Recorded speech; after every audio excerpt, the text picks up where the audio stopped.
Welcome back to my channel. If you're new, my name's Noella, aka Goldilonglocks, and today's another hair tutorial, but this time it's for Halloween. And I'm calling this one a fairy princess. It's the very first Halloween style coming to my channel, so make sure you keep checking back for more Halloween hair inspo, and if you recreate any of these looks, please hashtag Goldilonglocks so I can see. Now if you're ready to transform into a fairy princess like Coconut Curry and I, then keep watching.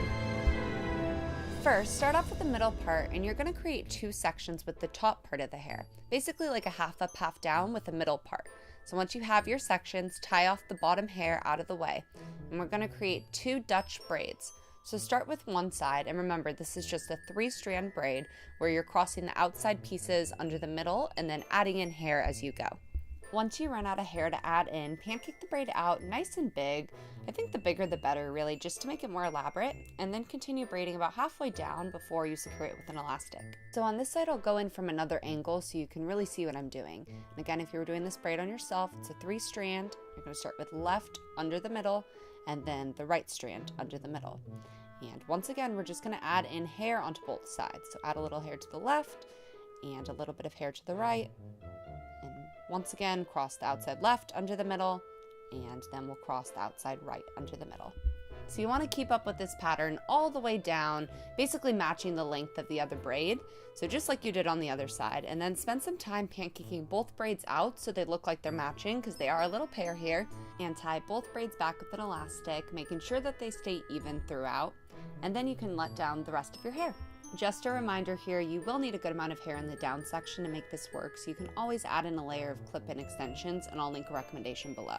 We're about to add in our crown, but before we do so, grab a section from the front on each side that will pin back over the crown. Fun note right here, this crown is from the 99-cent store and formerly came with purple fur on it that I ripped off the moment that I got back to my car. So if you have an even cuter crown, great, you are killing it, but homegirl over here is on a budget, so this is what we're using today. Once you get your crown into place and it feels comfortable, bring back those strands and pin them down under the braid. Before you pin it down, also take a moment to kind of spread and fan the hair out. That little crevice we just formed is where we will eventually place the flowers, so just keep that in mind. Next, grab an additional section of hair right under the braids and combine it all into one pony and tie it off with an elastic. You can actually cut out one of the previous elastics that's in there, so that way you don't have too many, but it's really up to you. Create a little bagel hole right in the center, poking your thumb and pointer fingers through. Lift the end of the ponytail up and pull it right down through the hole, and make sure your braids stay laying flat. Kind of use your fingers to hold them flat, and then take a moment to carefully pull out the hair, making it look nice and pretty. Again, grab two sections of hair right from the front, and you're just going to do a normal 3-strand braid going back on each side.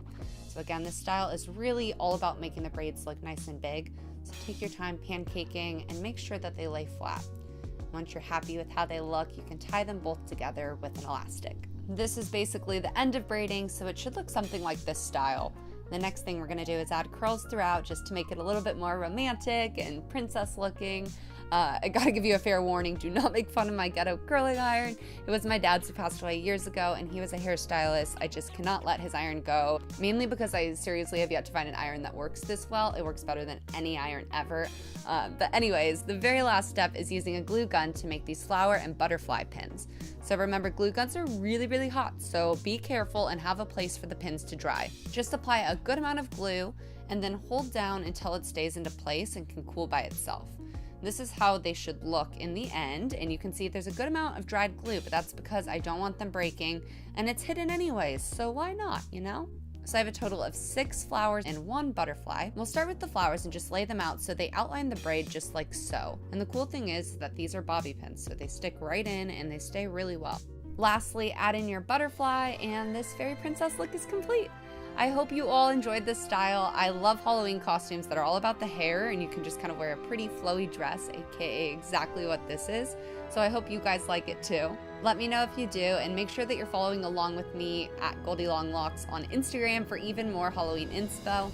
Love you all so much for watching, and I can't wait to post my next video. Bye guys.